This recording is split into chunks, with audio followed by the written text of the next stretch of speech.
Woo, doggy. What is going on, everybody? Let's talk about some virtual wholesaling. If you're new to the channel, welcome. Go ahead and subscribe, like, and turn on those notifications. But I am Clifford Walker, known as the Cowboy Closer. I am just sharing with you guys tactical tips, strategies, and things that have helped me over the last few years with my real estate journey. So, I want to make this video really sweet, simple, and to the point when it comes to virtual wholesaling. It is a lot simpler than most people realize when it comes to virtual wholesaling. So, I want to go over some of the tactics and tips that I utilize to help me virtual wholesale. But I want to start out by saying this: don't jump into virtual wholesaling into other markets only because you feel like it may be easier.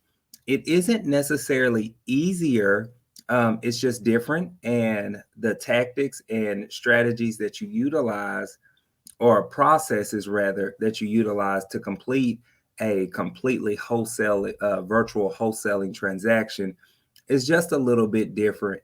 That's number one. And two, also don't necessarily jump in other markets if you feel like your market is too competitive. I mean, if you live or close to a large metropolitan area throughout the US, pretty much every market is going to have competition. And competition isn't a bad thing. Like, that is where you want to be, where deals are being done, where transactions are being done, because it's going to be easier for you to wholesale those deals off. And then, secondly, I would also even say, or third rather, um, don't overthink the process. Okay. Also, when it comes to virtual wholesaling. So, I do not, and I just want to set the record straight, I don't virtual flip. I'm not at that point yet where I'm doing flips virtual. So the properties that I physically buy to flip myself or keep as rentals, I actually go to and walk. This is just for particularly virtual wholesaling. So, what that looks like when it comes to virtual wholesaling is no different from traditional wholesaling. It's all going to start with marketing. So, for example, your first step should be, when you're virtual wholesaling, is figure out or determine which market you want to enter into. And I could even do a video on how I determine which markets I'm going to go into. But when I've determined which market I'm going into, I figure out which form of marketing I want to utilize for that area. So for me, I'm a big Facebook ads guy. I run a lot of Facebook ads.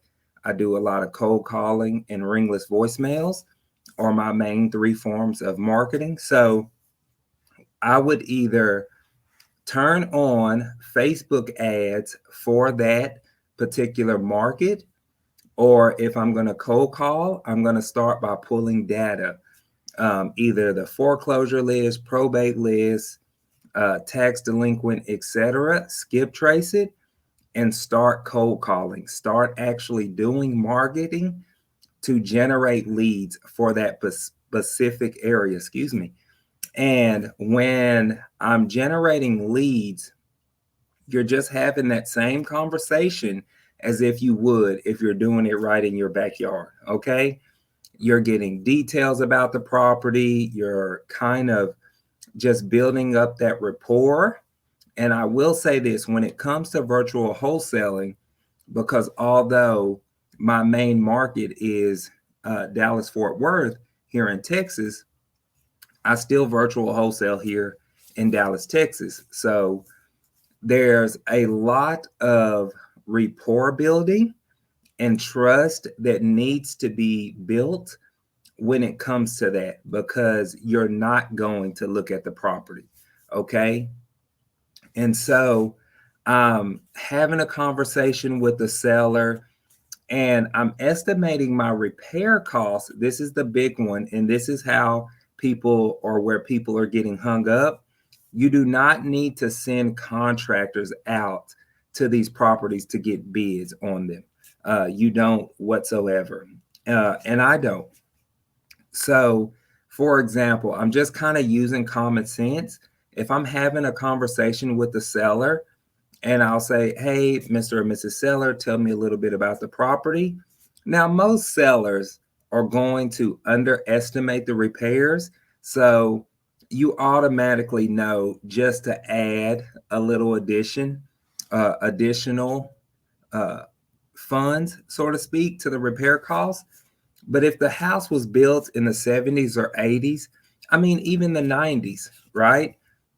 You're gonna know that that's gonna need to be fully updated to 2021 standards. And so, for example, I use rough ballpark figures. And what I love about wholesaling is that all you have to do is be in the ballpark. Like, you don't have to have spot on repair costs. And actually, in fact, it's kind of hard. Excuse me. This isn't beer, it's water, it's Topo Chico. I'm sorry, y'all. Uh, but you don't have to have exact repair costs, because every flipper um, does their rehab completely different for the most part. You don't know what type of materials they're going to get, what type of cost they get those materials, their labor costs. So it's really hard to have a 100% accurate uh, rehab costs for your wholesale deals. So again, if you know that the property hasn't been updated, I use basic rough ballpark figures. So for example, if it's a full cosmetic update, $10,000 for the kitchen, $5,000 for the roof, $5,000 for the HVAC system, foundation, for the bathrooms. And I just use those ballpark figures, and that's going to put me in the game in regards to repair costs. So once I've gotten an idea of what that is, and me and the seller has come to an agreement, then you're going to utilize tools like DocuSign, DocHub. That's who I personally use. It's like $5 a month, and you can send unlimited contracts. Um, and so I send that over to them. They get the property signed or the contract signed. And then when that contract is signed, I send it over to the title company. I copy the seller on the email with the title company. And that way they know that, okay, this is serious, this is legit. They're getting the ball rolling. And then I send my buyers out to walk the property. So I coordinate a time that works for the seller in regards to sending in buyers out there. And they're going to send their own contracts over to the property to do their repair cost. So you never want to prejudge your buyers and say that, hey, this is what the repairs are going to cost, because they might get them cheaper or it might be more for them. So it's really that simple, y'all. Don't overthink the process at all. Also, once the contract is signed, and I don't do this before the contract is signed, but I'll have the seller send me pictures of the property. So once I got the signed contract back, I'll say, hey, Mr. Seller, could you go ahead and send me 4 pictures of every of every room inside and out, so that I can start working on things on my end. And most of them will send you the pictures, even if they're older and they're not tech savvy or can't really send over pictures. More than likely, they'll have a son, a daughter, a grandchild, somebody that can take those pictures for you and send them over to you. I think maybe once or twice the most, literally not over 2 times, where I've actually had to coordinate somebody to go out there and take pictures of the property. Uh, and it's that simple, but you'll send your buyers out. The process is the same. And they'll set up a mobile notary, the title company, um, for the closing to actually take place. And then they're going to wire the funds in your account. So don't overthink it. It's all going to start with marketing, generating those leads, and then just having quality conversations and making your offer and utilizing those tools like that. But that's it, y'all. I mean, I'm sorry. I know it's nothing glamorous or super exciting, but it truly, truly is that simple when it comes to virtual wholesaling. So I hope this gave clarity to anybody. Again, subscribe to the channel. I'm going to be sharing more actionable steps and tactics that you can use to close more deals consistently. But y'all take care, and I'll see you on the next one.